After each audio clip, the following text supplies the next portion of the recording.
প্রোটেকশনে স্পেশালে পেরমেসো যেটা আছে সেটা কনভার্সিওনে নিয়ে কোয়েস্তোরায় হয়তো বা নতুন করে আবার কোনো ধরনের জটিলতা সৃষ্টি হইতেছে। কোনো সমস্যা তৈরি হচ্ছে কিনা এই ব্যাপারটা নিয়ে। কনভার্সন বা কনভার্সিওনের অ্যাপয়েন্টমেন্ট নিয়ে যাওয়ার পরে কস্তুরা আবারও সেই 2023 সালের যে ঘটনাগুলো খুব ঘটতেছিল, আসলে অনেককেই ফিরাই দেওয়া হচ্ছিল, কাউকে দেওয়া হচ্ছিল না, কাউকে বলছিল যে তুমি এই আইনের মধ্যে পড়ো না, ইত্যাদি ইত্যাদি ব্যাপার। আমার বিশ্বাস এখন বিভিন্ন কস্তুরাগুলোতে আবারও সেই ইস্যুটা শুরু হয়েছে এবং মিলানো তার ব্যতিক্রম না।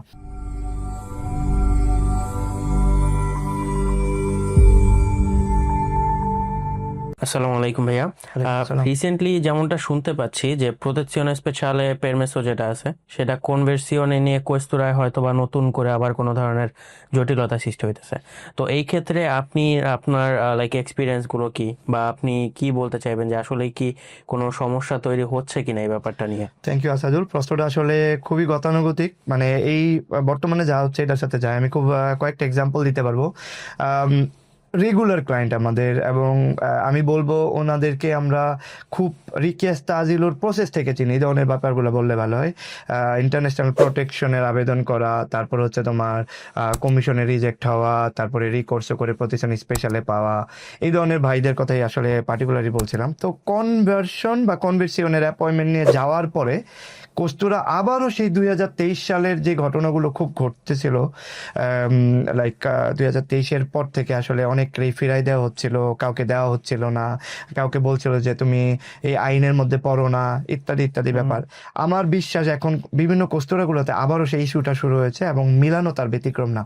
তো খুব রিসেন্টলি আমি যে এক্সপিরিয়েন্সগুলো করলাম, আমার একটা পাকিস্তানি ক্লায়েন্ট, লাইক সঙ্গত কারণে আমরা আসলে যেটা করছিলাম না সেটা হচ্ছে ভেরিফাই, ডাবল ভেরিফাই। আমরা এটা সবসময় করে থাকি, তবে যেহেতু দেখলাম আসলে কনভার্সন হচ্ছিল, তো আমরা আসলে ওনাকে পার্সোনালি কোয়েশ্চেন করি নাই উনি কবে আসছিল।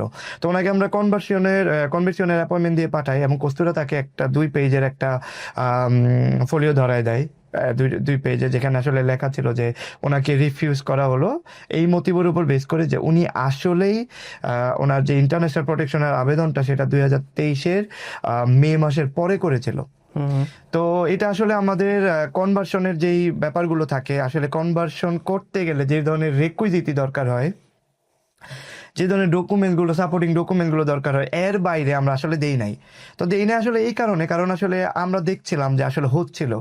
তো আমরা ওইভাবে ওনাকে কস্তুরায় পাঠাই, কস্তুরা ওনাকে অ্যাকসেপ্ট করে না, একটা লেটার ধরাই দেয়। আমরা দেখার চেষ্টা করলাম এবং সেখানে বলা ছিল যে ওনার এই ব্যাপার।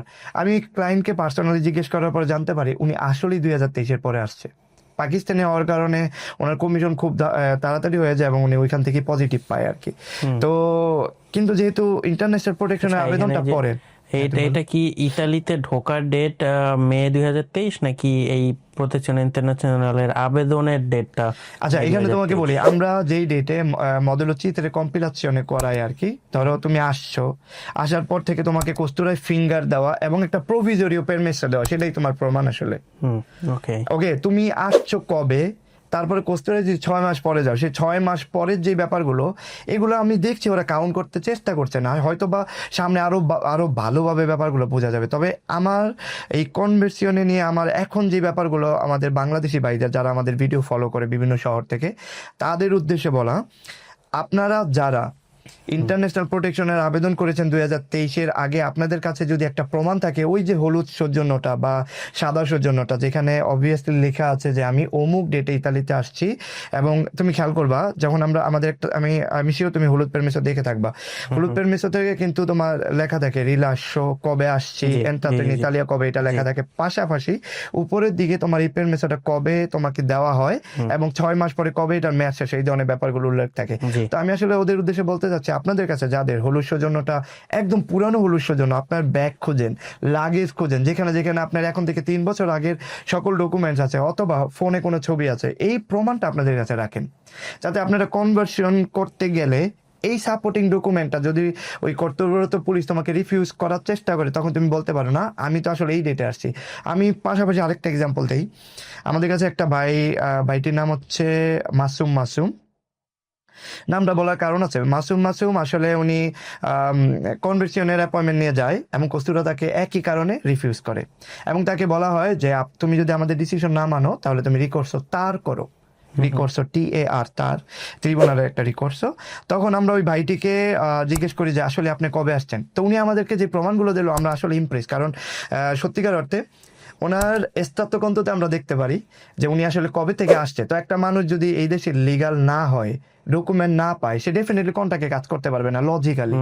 তো আমরা দেখলাম উনি আসলে 2021 সালে আসছে। ওকে, ওনার হুলুসের জন্য যেটা প্রথম লাকিলি ওনার ফোনেই ছবি ছিল, আমি ওটা দেখতে পাই যে ওইটা 2023-এর আগেই দুইবার রিনিউ করা। তার মানে ধরে নিতে পারি ওনার 2 বছর, মানে 2023-এর আরো আগে আসা মানুষ। তার মানে উনি ডেফিনেটলি 2022 সালে আসছে। সেকেন্ড প্রমাণ। থার্ড প্রমাণ হচ্ছে তোমার আরো একটা ডকুমেন্ট ছিল আমার, উনি ওনার পাসপোর্টটা পায়, মানে পাসপোর্টটা কনসুলেটতে যে জমা দেয় সেটাও 2023-এর মে মাসের আগে। থার্ড প্রমাণ। তো এই যে এত সব প্রমাণগুলো আমরা পাই, আমরা আসলে ফিল করতে পারি এই রিকোর্স তার করলে ওনার উইনিং হওয়ার চান্সেস 100%। কারণ প্রথমত কর্তব্যরত পুলিশ কোনো একটা অজুহাত দেখায় ওনাকে রিফিউজ করে।